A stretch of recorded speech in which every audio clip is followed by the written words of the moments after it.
Boa noite. Boa noite. Quem está com frio, diga amém. Amém. Tá bom. Maravilha.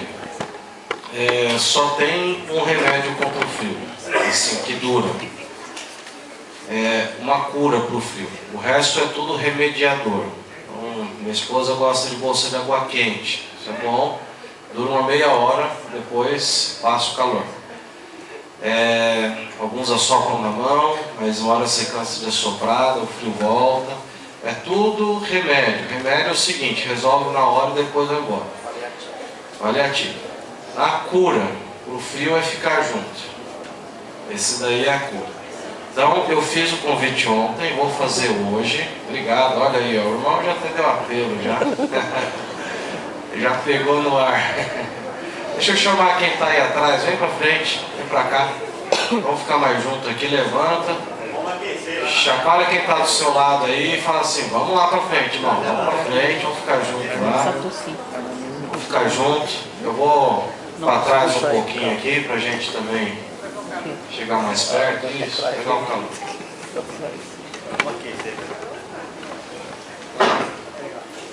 Vamos chegando. Vamos ficar junto, vamos para frente. Eu já ouvi muito isso daí, me senti incomodado muitas vezes. Não, mas tá tão bom, tá gostoso, não tira daqui, já tá quentinho, o banco já tá do meu jeito, já, deixa assim.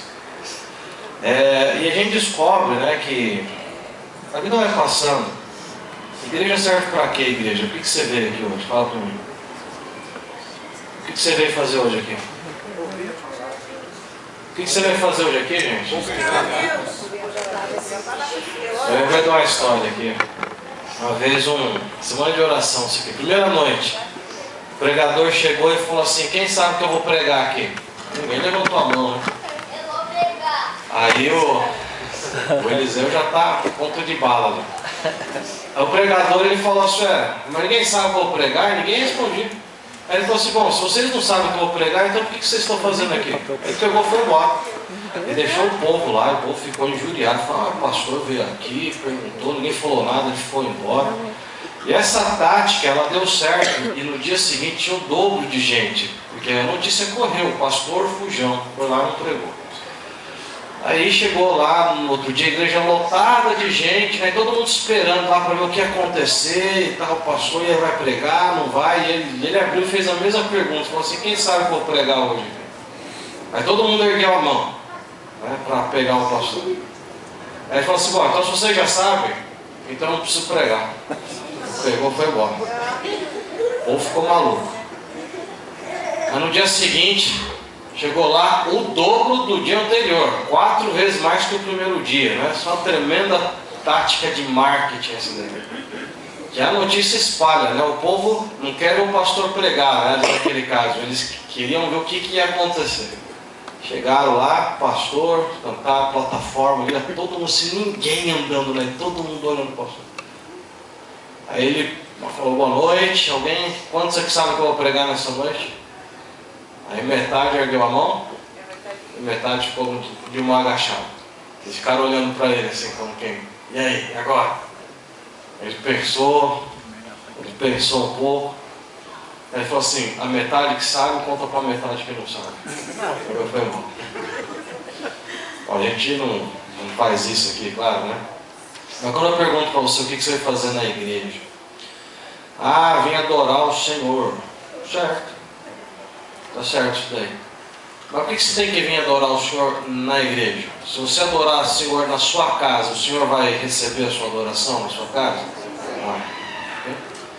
Se você estiver doente um dia e adorar a Deus na sua cama, Deus vai receber? Vai, claro que vai. Você está na rua, você leva uma oração a Deus, Deus recebe ou não recebe? Recebe. Então por que você tem que vir para a igreja para adorar a Deus? Aí ele vai receber mais a minha adoração aqui do que na minha casa? Ou o que muda na igreja? O que muda? Congregação. Pessoas. O senhor não vai na minha casa pregar, então tem que vir. Porque tem pessoas. Porque o senhor está aqui. Por isso que eu vim aqui. Para ouvir o senhor, para ver você, para passar você. Os 10 mandamentos têm 2 tábuas. Uma que liga a Deus e a outra que te liga a quem? Ao próximo.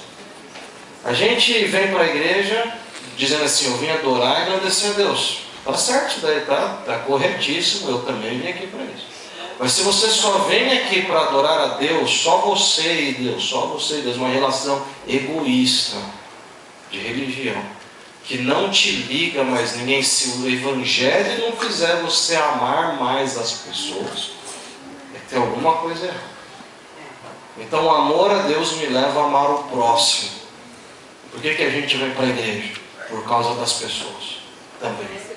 Por causa de Deus e por causa das pessoas. É por isso, o dia que eu entendi isso daí, aí eu comecei a fazer o chamado para as pessoas virem para frente e sentar mais junto. Sempre me senti incomodado, às vezes quando a gente chama eu me sinto incomodado do mesmo jeito, mas a gente entende, é para chegar mais junto. Eu espero que você não se ligue só a Deus hoje. Se você se ligar só a Deus hoje, aconteceu meio evangelho na sua vida. O evangelho inteiro liga você às outras pessoas também. Tem que ter amor. Tem que ter amor. E um dos motivos pelo qual o mundo não gosta da igreja hoje é porque sente que o evangelho não leva as pessoas a serem diferentes. Tem muita gente ligada a Deus, mas que não gosta do seu irmão. É preconceituosa, não recebe as pessoas, distrata os outros. Parece que quanto mais Deus tem, mais orgulhoso, mais arrogante, mais avarento. Isso não é religião. Isso não é religião. A casa de Deus, a Bíblia diz, é a casa para todos os povos. É onde as pessoas se encontram, se unem. Aonde você ficar sabendo que eu estou precisando de oração por um negócio, fico sabendo que você está precisando de tal coisa, e agora a gente sai daqui conectado. Eu saio orando pelo outro. É onde a gente se abraça, é onde a gente se aproxima. Esse negócio de vir na igreja, ouvir a palavra de Deus e sair, às vezes, é mais nocivo do que se não tivesse vindo para a igreja. Entende o que eu estou dizendo? Tá? Você continue vindo para a igreja, você nunca vai deixar de vir para a igreja. O que eu quero dizer aqui é o seguinte: é incompleto se ligar somente a Deus. Alguém aqui tem mais de um filho? Um filho, dois ou mais aqui? Olha que bênção, né? Orçamento é uma beleza. Gasto dobro, tudo tranquilo. Você fica feliz quando seu filho te ama, sim ou não? Não. Cada demonstração de carinho o pai derrete. A mãe, ela parece uma manteiga. Agora, o que adianta um filho amar você e te demonstrar carinho? Pai, como o Senhor é lindo, como eu amo o Senhor, como eu quero ser igual ao Senhor. Ele ama você, mas ele odeia o irmão dele. Ele odeia o seu outro filho. Adianta alguma coisa? Não é completo isso daí. Se você beija Deus e chuta o irmão, isso para Deus, uma coisa anula a outra. Uma coisa anula a outra. Aquela história lá em Tiago, que se alguém cumpre 9 mandamentos e deixa de guardar um, e ali ele fala, ali, não adianta você ser fiel a Deus e odiar o seu próximo. A gente aplica isso daí para o sábado, quer dizer, não adianta você guardar tudo e não guardar o sábado, que você vai estar em pecado. Mas o que Tiago está dizendo é o inverso: não adianta guardar o sábado e odiar os seus irmãos. Para Deus também não vale nada. Vamos entender o que é igreja. Igreja é família. Então, quando você vier para a igreja, quando a gente vier para a igreja, vamos abraçar um pouco mais as pessoas, vamos se interessar pela vida do outro. Talvez a pessoa que está próxima, perto de você aí, ela está passando uma situação muito difícil. Aquela lá que é só Deus que pode resolver. E às vezes não sim, é só Deus, mas às vezes Deus através de você quer fazer alguma coisa. Eu estou falando isso daqui para já dar a introdução à história de hoje aqui. Nosso tema de hoje aqui é o lance social da igreja. O que é a igreja? É um conjunto de regras, é um grupo de pessoas, é um clube. O que é a igreja? Se eu perguntar o que é a igreja para você, muitas definições vêm na cabeça. O que é a igreja? O que é a igreja? Eu tenho algumas que eu uso, e eu vou falar de mim agora, né? O que é a igreja?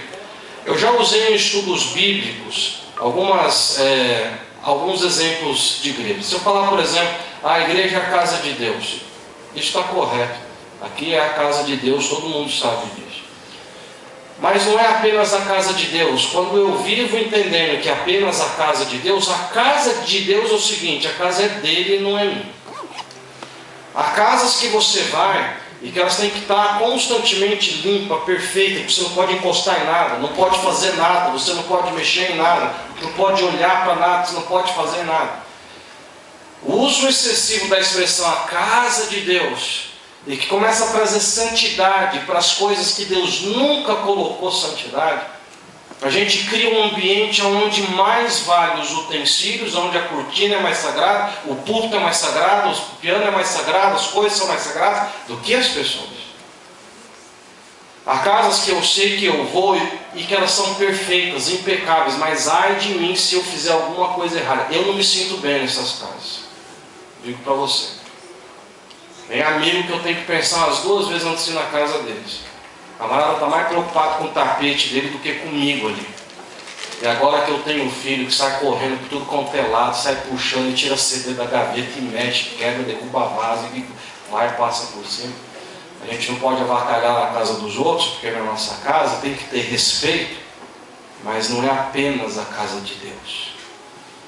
Há uma outra definição de igreja que eu uso em estudo bíblico. Até hoje eu uso, ela não está errada, ela só é incompleta. É o seguinte: igreja é como se fosse um hospital. Você já ouviu isso? Igreja é um hospital.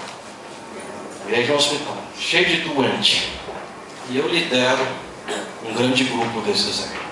Por que a gente fala isso daí? Uma igreja é um hospital. Que é para a pessoa entender que ela não vai encontrar pessoas perfeitas aqui dentro. Qual que é o problema dessa ideia? O problema é que eu nunca me senti bem em um hospital. E geralmente quando eu vou para um hospital, eu volto revoltado com alguma coisa. Porque o atendimento demorou, porque o médico não me deu atenção suficiente, porque eu estou desconfiando do diagnóstico que ele me passou, ou porque eu não gostei do serviço ou do tratamento. Note que toda vez que você vai no hospital, você se coloca como personagem central daquele hospital. O sistema tem que girar em torno de mim. Cadê a recepcionista desse lugar?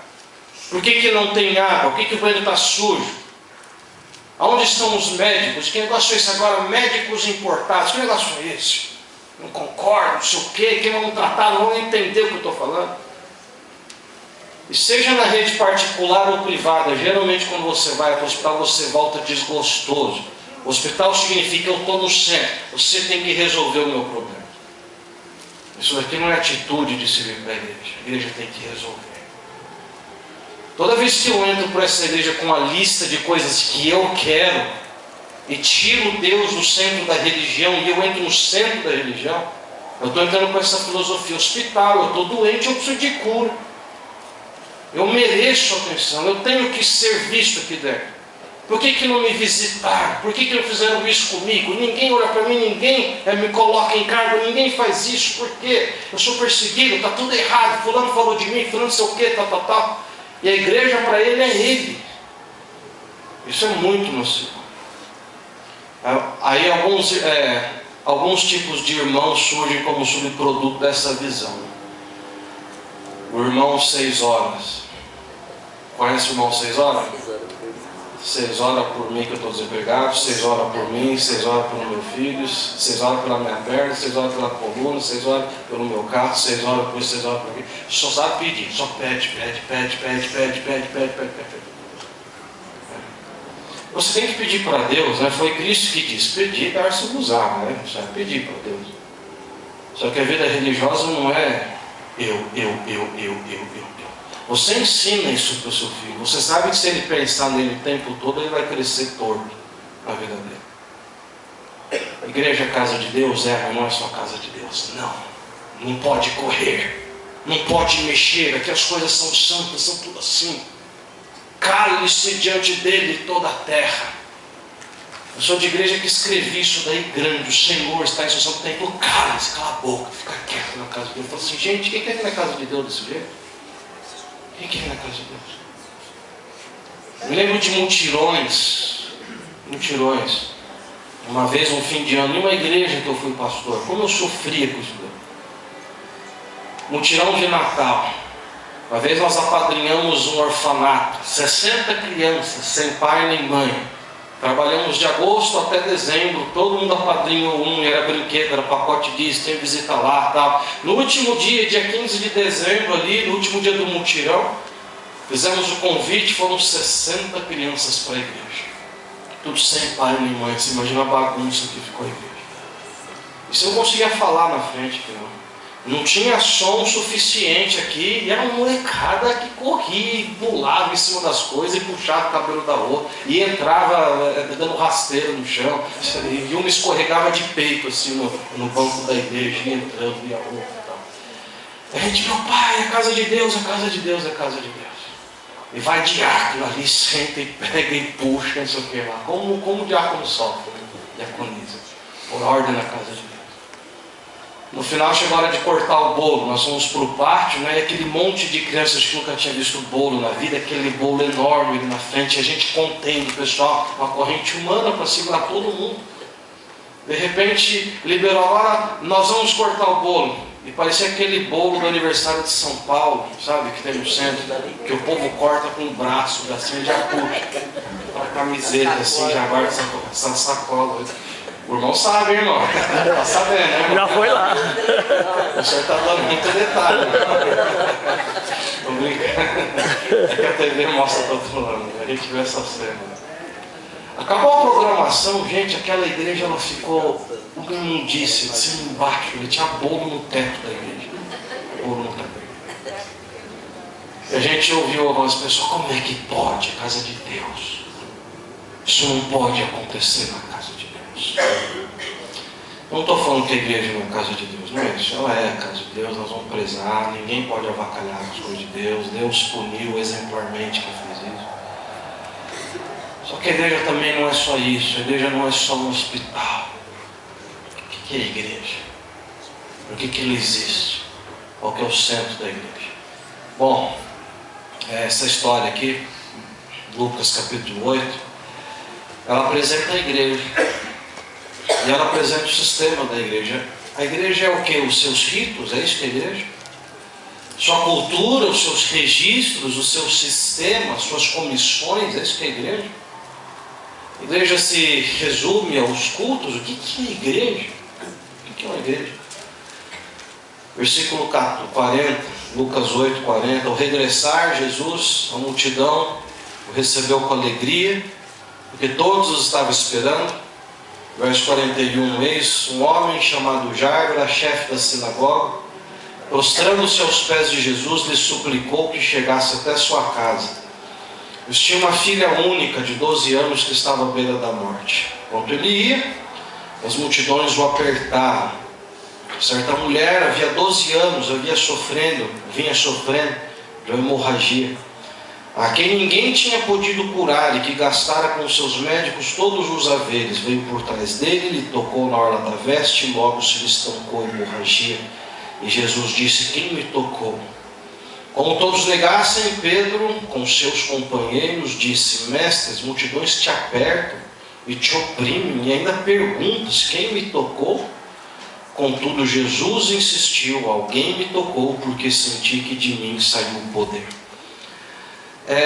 Na época que o povo de Israel foi liberto do Egito, aí você pensa, mais de 400 anos escravo. Quem foi liberto nunca tinha visto liberdade na vida. Nós estamos falando do tataraneto da primeira pessoa que se tornou escravo, bem mais do que isso. Não era uma pessoa que tinha sido liberta, foi levado cativo e depois ficou liberta de novo. Quem foi liberto do Egito depois de 450 anos nasceu como escravo. Nunca tinha visto liberdade. As únicas referências, os modelos que essa pessoa tinha era de escravidão. Você imagina agora quando o povo sai para o deserto, sai aquele bando de escravos. Como é que pensa um escravo? Ele é ensinado a não pensar. Ele é ensinado a depender totalmente de alguém que tem que dizer para ele: agora você pode comer, agora você pode dormir. E para conter a rebelião, ele é ameaçado de morte constantemente. Qualquer coisa que acontece, o dono olha e fala assim: se você fizer isso aqui, você vai morrer. Quando ele escuta a palavra morte, ele entende daí que o dono está falando sério. E a morte é assim: se sumir um lápis, você vai morrer. Se você olhar torto para mim, você vai morrer. Se sumir uma fruta do pomar, você vai morrer. Agora sai um bando de escravos desse para o deserto, sem cultura, sem educação, sem muitas condições, sem nada praticamente. E Deus tem que ensinar do zero uma geração a fazer tudo aquilo que os seres humanos deveriam saber fazer. E Deus vai agora, que nem um pai paciente, é como um bebê, que pega o bebê, troca a roupa do bebê, limpa o bebê, ensina o bebê, corrige o bebê. E esse povo escravo que agora está livre e vai para o deserto, é ensinado por Deus nas mínimas coisas. E no deserto, além da lei moral, Deus tem que dar várias leis. Ele dá lei civil, para ensinar o povo a se relacionar. É assim que você fala com o próximo. Não ofenda, não pode falar palavrão, não pode falar assim, dessa forma. Quem falar palavrão vai ser morto. Entendeu? Fala, opa, agora Deus falou certo. O escravo entendia a linguagem da morte. Tudo que você vê em números ali, Deus diz o seguinte: quem fizer isso vai morrer, quem fizer isso aqui vai morrer, quem fizer isso aqui vai morrer. Para que eles entendessem, a única forma do escravo entender é a morte. Saiba conversar com a pessoa que está perto de você. Deus tinha que ensinar tudo. Surgem leis de higiene. Lei de higiene era o seguinte: amigo, você vai comer, lava a mão. Tinha lei para isso aqui: quem não lavar a mão vai ser morto. E, pô, agora Deus falou sério. E como é que lava a mão no deserto? Deus desenvolveu com eles um método para economizar água. Pega um pouquinho de água assim, lave a mão, joga água em cima da outra, aí você esfrega um pouquinho, seca no sol para não ficar aquela meleca esfregando a mão assim, deixa escorrer, porque não tem água no deserto, você tem que economizar. E Deus vai dando diretrizes. Você imagina aquele monte de mulher, quase 2 milhões de pessoas, sem acesso a banheiro, sem acesso ao sistema de saúde. E Deus tem que ensinar higiene para eles: se lave assim, faça isso, faça aquilo, não faça aquilo. Para as mulheres Deus tem que ser específico também. Há uma época do mês em que a mulher ela requer a sua privacidade de higiene. No deserto não havia a tecnologia que você dispõe hoje, que te permite tocar a vida tranquilamente, mas que os hormônios se alterem e você tenha a sua higiene necessária. Quando isso daí acontece, não era assim naquela época. Eu me lembro quando nós chegamos na Albânia, não havia na Albânia naquela época papel higiênico. Eu não sei se eu mencionei isso daqui. Em 93 não existia papel higiênico. Eu fui na loja, acabou o papel em casa, minha mãe pediu que eu fosse na loja, a gente não falava albanês, tinha que falar inglês, ficava gesticulando um monte de coisa. Papel higiênico, eu não sabia o que era. Eu tive que gesticular para ele entender. O rolo, você puxa e dobra, é isso que eu fiz. Gesticulando. E eles sabiam. Um começou a olhar para o outro e rir, e falou assim: não, aqui não tem isso, não foi nada disso. E em outra loja, tudo, e o povo não conhecia. Nós tínhamos ali um último estoque, a gente encontrou um outro rolo ali. Depois alguém disse que se a gente fosse na Grécia fazer compras ali, eles tinham aquelas coisas. E no dia seguinte nós fomos à casa de uma pessoa, foi uma visita pastoral, e o meu irmão foi no banheiro. E ele começou a bater na porta ali, de dentro para fora, e começou a pedir papel. Disse: olha, também não tem papel aqui nesse lugar. Nós fomos falar com o dono da casa. Ele tinha um filho jovem que falava inglês. Eu falei para ele, você tem que gesticular, falei: papel. E ele pegou um livro e ele falou assim: ó, tá aqui o papel. Eu falei assim: não, é outro papel. E ele disse assim: esse é o outro papel. Eu falei assim: mas como assim? O que é isso daqui? Ele falou: são livros do ditador comunista que a Albânia teve por quase 50 anos. O senhor não encheu as casas dos albaneses de livro. Todo albanês tem uma biblioteca de livros. A gente odeia esse camarada. São livros e livros e livros e livros, e a gente não sabe o que fazer, a gente usa isso aqui. Pergunta para o seu irmão se tem um livro ali dentro. Perguntei: tem um livro aí? Ele falou: tem um livro aqui. Aí eu ainda brinquei assim: que página que está? 200 e pouco. Eu falei assim: pega a próxima. É isso aí. Inaugura o capítulo. E era assim. Não tinha absorvente. A minha irmã ainda tinha algumas fraldas do Brasil, e por alguns dias ali a minha mãe teve que pegar um tesourão e cortar ali a fralda para usar. É isso aí. E a gente se viu. Essas coisas chegaram algum tempo depois lá, e hoje é um país como qualquer outro, mas no começo foi muito difícil. Imagina esse povo aqui no deserto, sol. Você sabe o que é isso aí, mulher? 40 graus. Você não tem as mínimas condições de limpeza e higiene. Então Deus deu regra para a mulher. E regra para o homem que era o seguinte: mulher, quando chegar a sua época, você se tranca dentro da barraca, você não sai da barraca. E Deus disse assim: o homem que chegar perto da mulher e encostar nela vai ser morto, está entendendo? E aí os homens diziam: opa, Deus falou sério. Tinha homens sem escrúpulos, porque naquela época ainda queria se satisfazer com a mulher. Ele falou assim: se você não se encostar, você vai morrer. E se acidentalmente você esbarrar em uma mulher assim, você vai ficar imundo até o final do dia. Quem encostar em você vai ficar imundo. Ou seja, fica longe, respeita. Porque o povo não tinha escrúpulo. Há um texto na Bíblia em que Deus diz assim: amigo, não faz isso aqui na frente da barraca, olha a sujeira. Você precisa fazer, vai no mato, vai lá, faz isso, sai por aqui, sai do arraial. Vai numa árvore, cava um buraco, faz isso. Coisa que a gente ensina a fazer em cultura. Coisa básica, a gente não espera ver esse tipo de coisa na Bíblia. Fala, credo, pastor. Papai, parece um ser humano. Em que nível chega o ser humano, Senhor Deus? Bom, a verdade é o seguinte, é que décadas depois a geração mudou. O povo conquistou Canaã 40 anos depois. Já era uma nova geração, outra visão, outra mente, outras pessoas. Algumas leis agora já não precisavam mais ser praticadas. Na Nova Canaã, eles tinham ali as suas casas. Eles tinham os seus sistemas de esgoto, de irrigação. Os camaradas, ele tinha que fazer alguma coisa, ele não tinha que sair de casa e procurar uma floresta no meio da noite, cavar o buraco. Ele tinha um lugar designado na casa dele. E algumas leis sanitárias de convívio, elas deixavam não de existir, mas simplesmente você tinha como pressuposto que as pessoas saberiam essas coisas. Elas estariam internalizadas no coração das pessoas. Quando você tem água na torneira e que você abre e sai água, você não precisa lavar a mão como quem lava no deserto. Que pega um punhadinho, joga aqui e ergue as mãos e o que na minha opinião fica mais melecado ainda, mas não fica. É só o sentimento. Acontece que o sistema evoluiu e as pessoas começaram a se prender isso daqui. Você tem gente na época de Cristo, séculos depois, milênios depois, que está acusando os discípulos de lavar a mão incorretamente. Que disse o seguinte: os seus discípulos não lavam como manda a lei de Moisés. Eles têm que lavar assim, desse jeito. E Cristo tem que ter toda a paciência do mundo com isso. O sistema mudou, o povo evoluiu, a mente melhorou, mas as pessoas continuavam alienadas naquilo que elas chamavam de religião. Essas pessoas eram abominadas pela população, porque em nome de Deus eles faziam coisas inconvenientes. Eles acusavam as mulheres: olha, alguém tocou nela, não poderia tocar, não poderia no deserto. Mas 1000 anos depois a história era outra.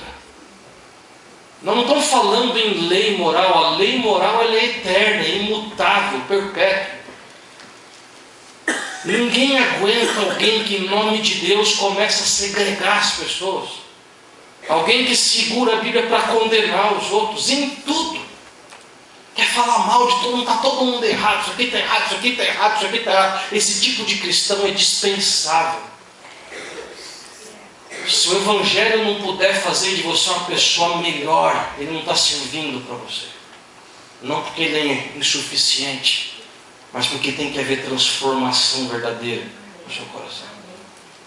Milênios depois, a religião continua sendo vista da mesma forma, um monte de homofóbicos, gente que não gosta dos outros, separados, gente alienada, gente que se apega em coisas, e isso, casa de Deus, e calça, porque cabelo, e não sei o quê, e perde a essência da igreja. O que é igreja?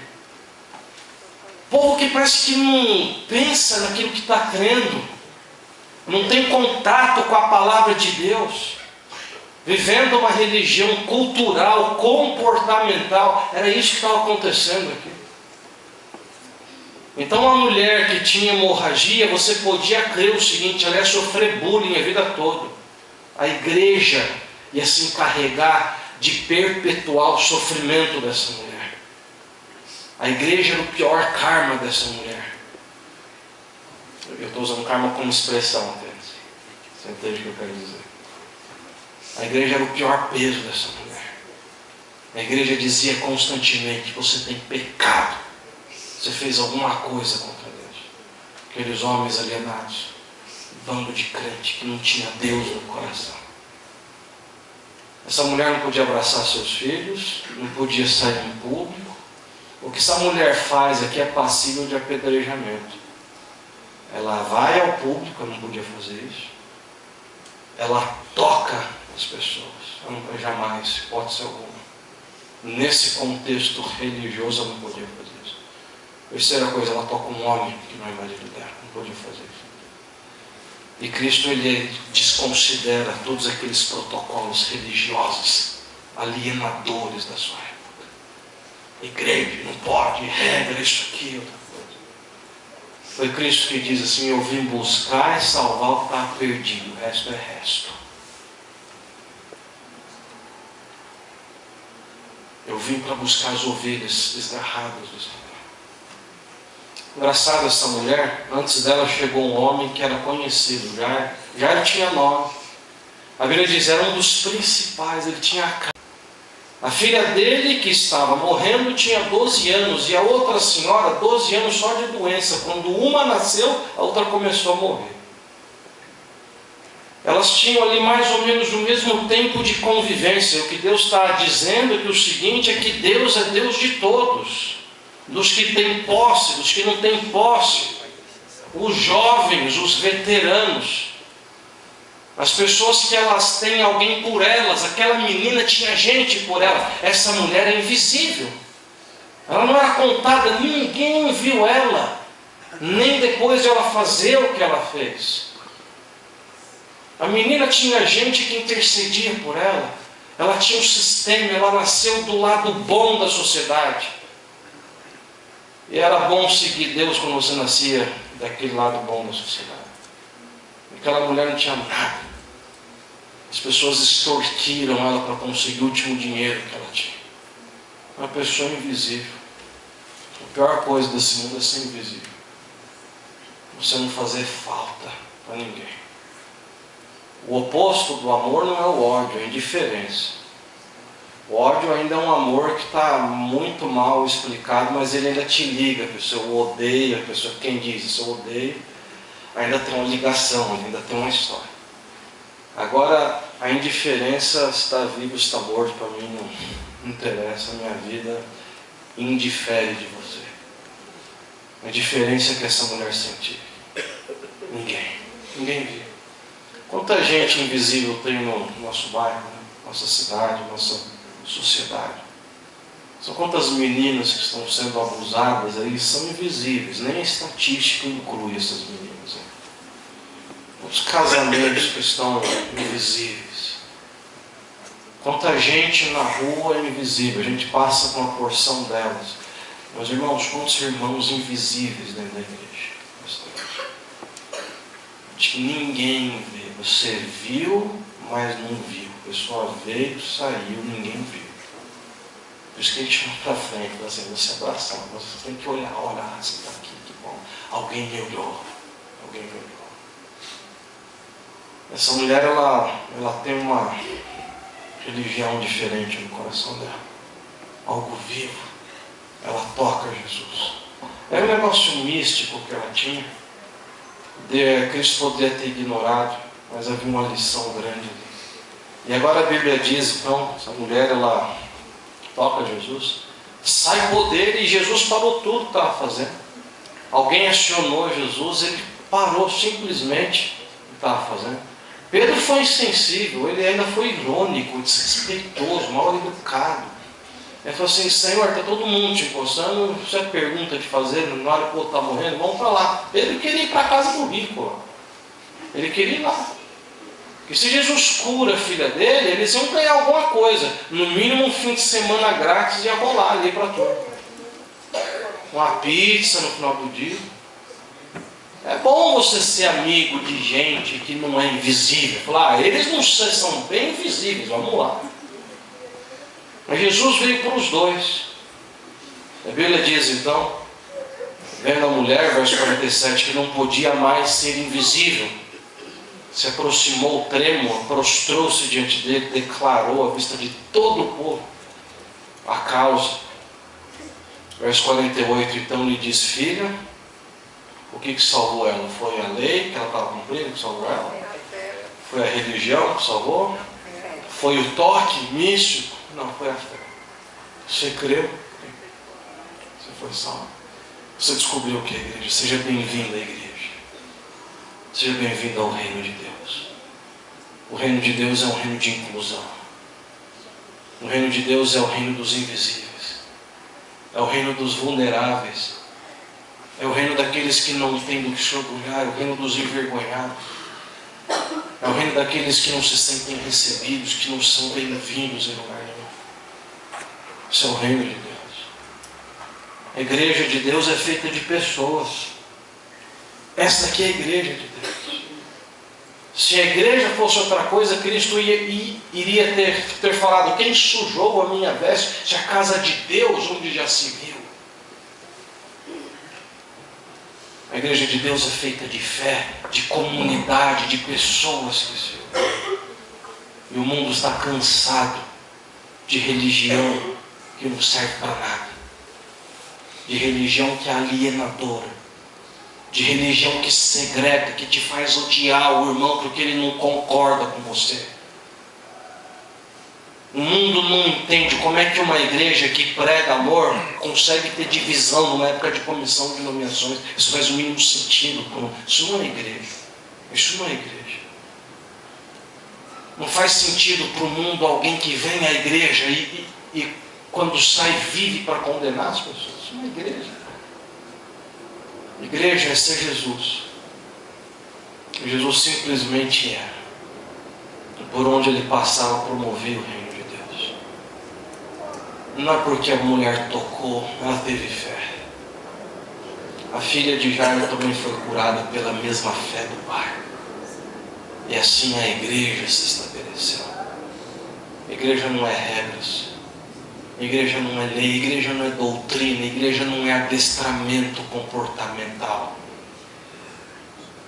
A igreja não é visual. A igreja é aquilo que você faz e ninguém viu. Isso é igreja. A mulher foi no silêncio. Isso que conta para Deus. Ninguém viu a fé dela, ia passar despercebido. Cristo parou para dizer: a igreja passou por aqui. Eu vi a igreja.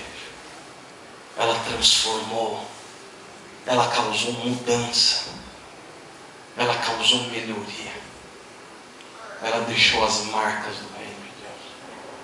Qual é a marca que você está deixando? Qual reino você está deixando? As marcas. Eu espero que seja do reino de Deus. Amém.